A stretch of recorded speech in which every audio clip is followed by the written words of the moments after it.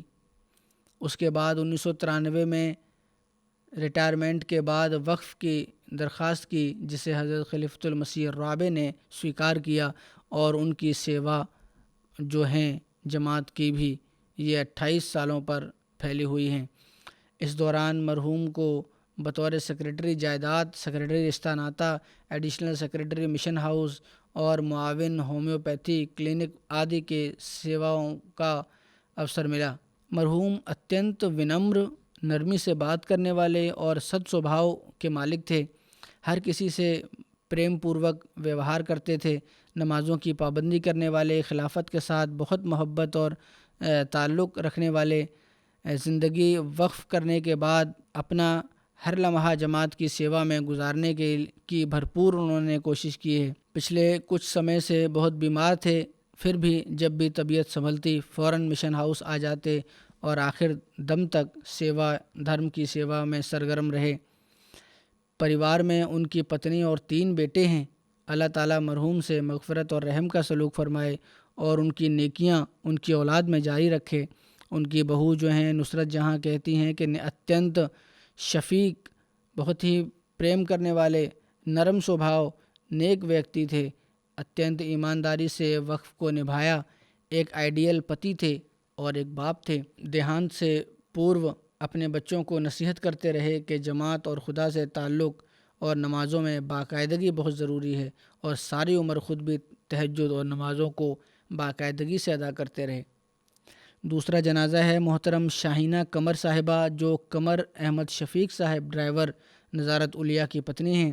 یہ شاہینہ قمر صاحبہ ان کے بیٹے عزیز سمر احمد قمر 12 نومبر 2020 کو دوپہر 1:15 بجے ایک روڈ ایکسیڈنٹ میں ان کا دیہانت ہو گیا۔ انا للہ و انا الیہ راجعون۔ دیہانت کے سمے محترمہ کی آیو 38 سال تھی اور پریہ سمر احمد قمر کی آیو 17 سال تھی۔ اب شاہینہ قمر صاحبہ نے اپنے پتی اور 2 بیٹوں اور 1 بیٹے کے اترکت 3 بھائی بھی پیچھے چھوڑے ہیں۔ ان کی بیٹی شاہینہ قمر کہتی ہیں کہ میری ماں بہت نیک خاتون تھیں، مجھے ہر وقت نیکیوں کی اور پریرنا دیتی رہتی تھیں، سوئم بھی ہمیشہ نیکیوں میں پہل کرتی تھیں اور ہر بات مجھ سے شیئر کرتی تھیں۔ میری بہت اچھی دوست تھیں، کہا کرتی تھیں کہ ماشاءاللہ جماعت کے کاموں سے انہیں بہت لگاؤ تھا، اپنی ساری باتیں مجھے بتایا کرتی تھیں۔ اور دوسری بات یہ خصوصی ورنن کی ہے کہ ماشاءاللہ انہیں جماعت کے کاموں سے بہت لگاؤ تھا اور سیوا کو ہر سمے تیار رہتی تھیں، اور باوجود کم شکشت ہونے کے ان کے پتی نے بھی لکھا ہے کہ باوجود کم شکشا کے گھر کو بھی بڑی اچھی طرح سنبھالا اور بچوں کو بھی بڑی اچھی تربیت کی ہے۔ پھر ان کے بیٹے کا ورنن ہے عزیزم سمر احمد قمر ابن قمر احمد شفیق صاحب، ان کی ماں کے ساتھ ہی وفات ہو گئی ایکسیڈنٹ میں۔ تعلیم الاسلام کالج میں فرسٹ ایئر کا طالب علم ودیارتھی تھا اور اللہ کے فضل سے پڑھائی میں ٹھیک تھا، خدام کے ساتھ ڈیوٹیاں بھی بڑے جوش اور جذبے سے دیا کرتا تھا، جماعتی کاموں میں بہت ایکٹیو تھا، جب بھی بلاوا آنا زعیم کی اور سے ترنت ہر کام چھوڑ کے چلا جانا۔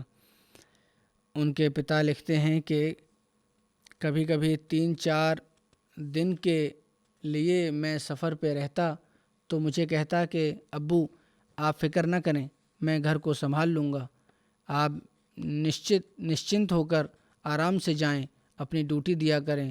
اور واستو میں ایسا ہی تھا، بہت ذمہ دار بچہ تھا۔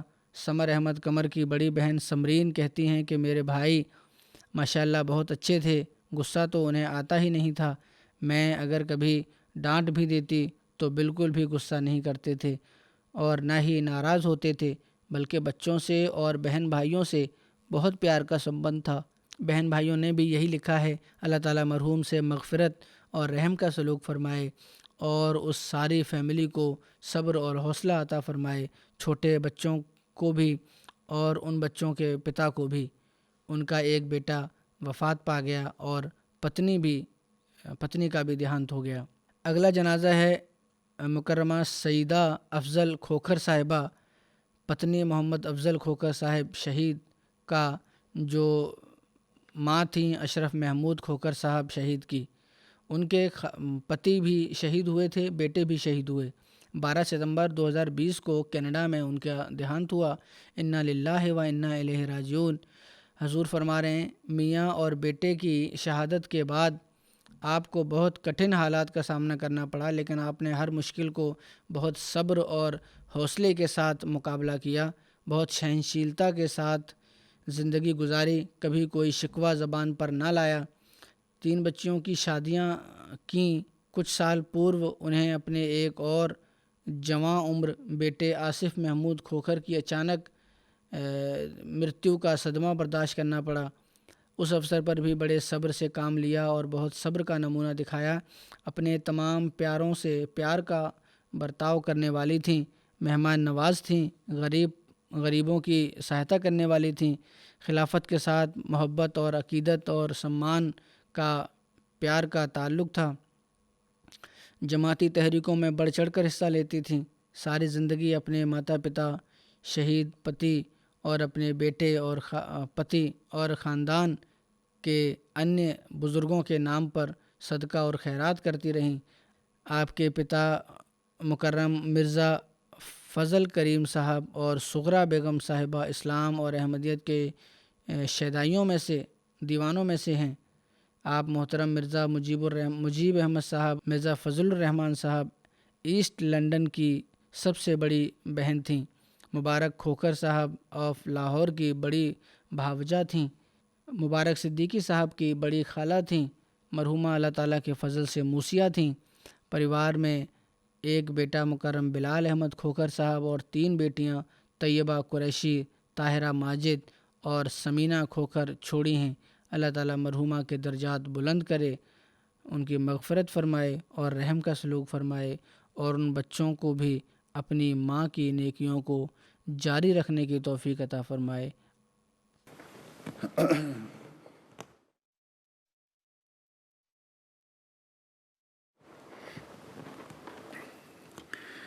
الحمد لله نحمده ونستعينه ونستغفره ونؤمن به ونتوكل عليه